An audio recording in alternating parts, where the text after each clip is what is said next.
of a duck. Jealous of a duck?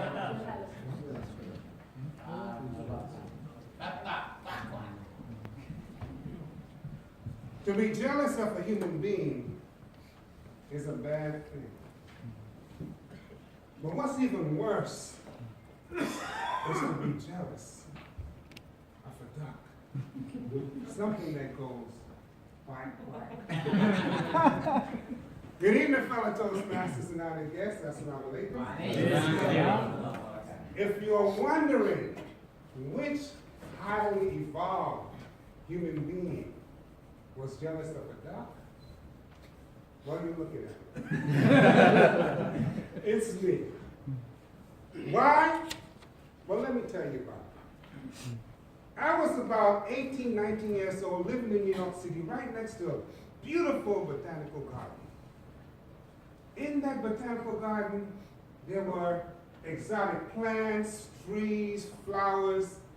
It was just beautiful. People used to come from all over the world just to visit this garden. At one end of the garden, there was a huge pond.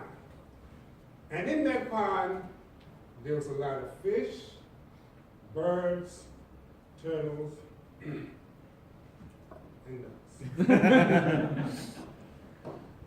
I used to get up early in the morning to go to the pond right after Fajr to read. Then one morning, the side of my eye caught some ducks. And I said, how are you? Who are these?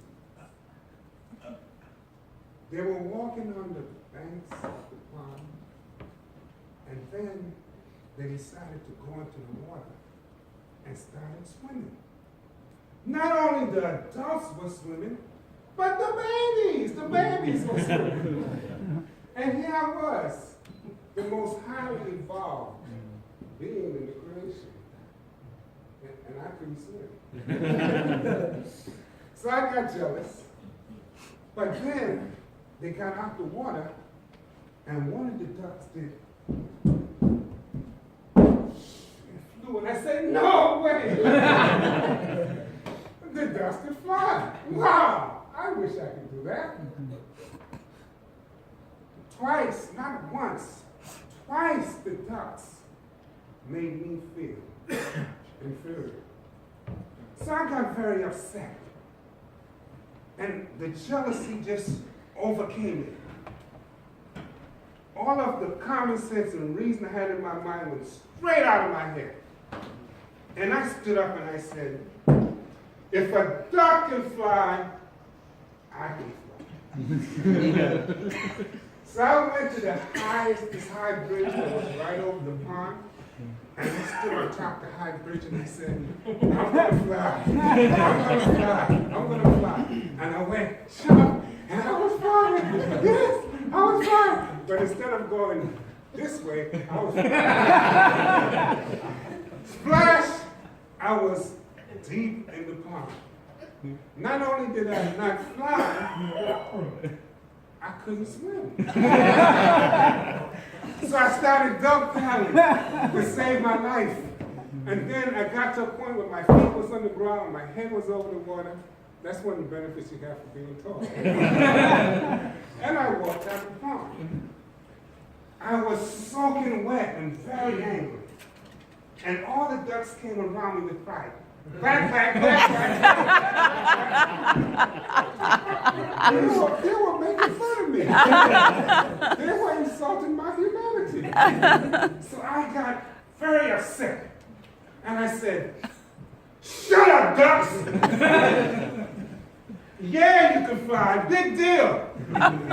But I tell you what, I can do more than you. Have you ever seen a ship for ducks? Built by ducks? They said, quack, quack. Then I said, yeah, you can fly, but I can fly on a plane with hundreds of human beings on it. Ducks? Can you do that? total silence. All the quack quack was gone. And I can see it. They were feeling bad about this. They were jealous. The jealousy just got reversed.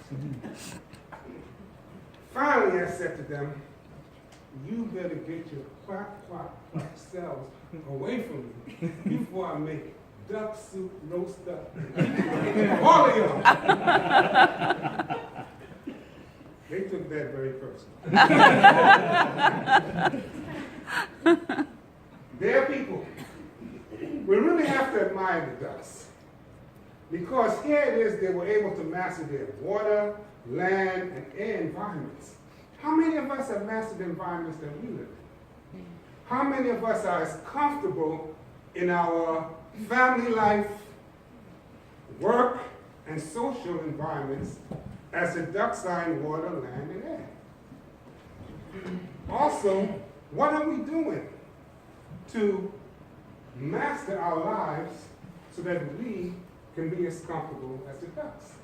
If we're not doing anything, then we are worse than the ducks, who already did a lot to master their environment. So going back to the ducks, as I said, they took it very personal when I told them I'll make food out of water. And then all of a sudden they said, quack, quack, and shh. They flew into the air and started throwing some stinging on. I tried to get out the way. And all the time, I was fully aware, no matter how hard I tried, I couldn't do that. So, instead of being jealous of the duck, I respect the duck for mastering the things that it has done with its existence. And I welcome all of us to do the same. Back to you, John.